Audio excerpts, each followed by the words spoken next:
Mateo, 19 na kabanata. Katuruan laban sa pagpapalayas at paghiwalay sa asawa. Pagkatapos ng ipangaral ang mga bagay na ito, umalis si Jesus sa Galilea at nagtungo sa lupain ng Judea sa kabila ng ilog Jordan. Sinundan siya ng napakaraming tao at dooy pinagaling niya ang mga may sakit. May ilang pariseyong lumapit sa kanya at nagtangkang humanap ng maipaparatang sa pamamagitan ng tanong na ito. Naayon ba sa kautusan na palayasin at hiwalayan ng lalaki ang kanyang asawa sa kahit anong dahilan? Sumagot si Jesus, "Hindi pa ba ninyo nababasa sa kasulatan na sa pasimulay nilalang ng Diyos ang tao na lalaki at babae at siya rin ang nagsabi, dahil dito iiwan ng lalaki ang kanyang ama't ina at magsasama sila ng kanyang asawa at sila'y magiging isa. Hindi na sila dalawa kundi iisa. Kaya't ang pinagsama ng Diyos ay huwag paghiwalayin ng sinuman." Tinanong siya ng mga pariseyo, "Kung gayon, bakit iniutos ni Moises na bigyan ng lalaki ang kanyang asawa ng isang kasulatan ng paghihiwalay bago niya palayasin at hiwalayan ito?" Sumagot si Jesus, "Ipinahintulot ni Moises na palayasin at hiwalayan ninyo ang inyong asawa dahil sa katigasan ng inyong ulo. Subalit hindi ganoon sa pasimula. Ito ang sinasabi ko sa inyo, sino mang lalaking magpalayas at humiwalay sa kanyang asawa, maliban kung ang asawa niya ay nangangalunya at mag-asawa ng iba, ay nagkakasala ng pangangalunya." Sinabi naman ng mga alagad, "Kung ganyan po ang kalagayan ng lalaki sa kanyang asawa, mabuti pang huwag na siyang mag-asawa." Sumagot si Jesus, "Hindi lahat ay kayang tumanggap ng aral na ito, kundi sila lamang na pinagkalooban ng Diyos, sapagkat may iba't ibang dahilan kung bakit may mga lalaking hindi makapag-asawa. Ang ilan ay dahil sa kanilang katutubong kalagayan.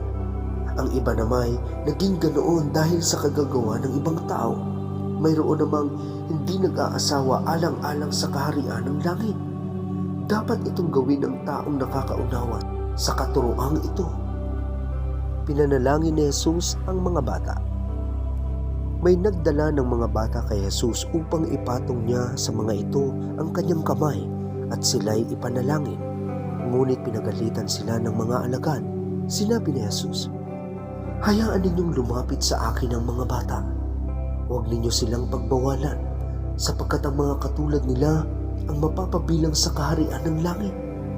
Ipinatong nga niya sa mga bata ang kanyang kamay at pagkatapos siya'y umalis. Ang binatang mayaman.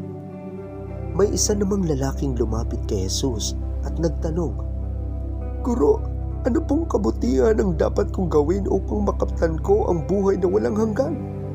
Sumagot si Jesus, "Bakit mo ko tinatanong kung ano ang mabuti? Iisa lang ang mabuti.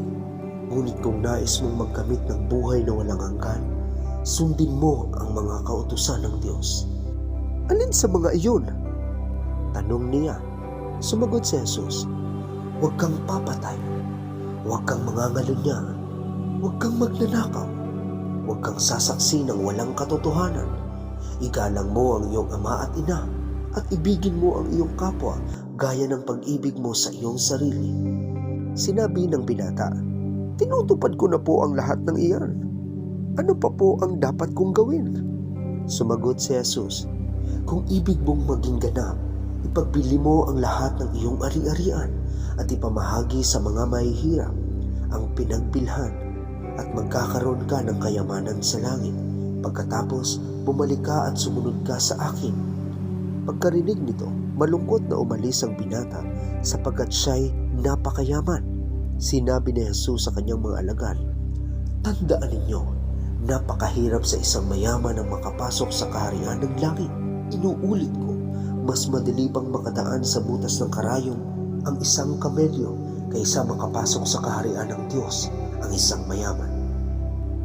Nagtaka ang mga alagad nang marinig ito, kaya't naitanong nila, "Kung gayon, sino po ang maliligtas?" Tiningnan nila si Jesus at sinabi, "Hindi ito magagawa ng tao, ngunit magagawa ng Diyos ang lahat ng bagay." Nagsalita naman si Pedro, "Tingnan po ninyo, Iniwan namin ang lahat at kami sumunod sa inyo. Ano po naman ang para sa amin? Sinabi sa kanila ni Jesus, tandaan ninyo, kapag naghahari na ang anak ng tao sa kanyang trono ng kaluwalhatian sa bagong daigdig, kayong sumunod sa akin ay uupo din sa 12 trono upang mamuno sa 12 lipi ng Israel. Kapag iniwan ni naman ang kanyang tahanan, mga kapatid na lalaki at babae, ama, ina, mga anak o mga lupain alang-alang sa akin, ay tatanggap siya ng 100 ibayo at pagkakalooban siya ng buhay na walang hanggan. Ngunit maraming nauuna na magiging huli at maraming nahuhuli na mauuna.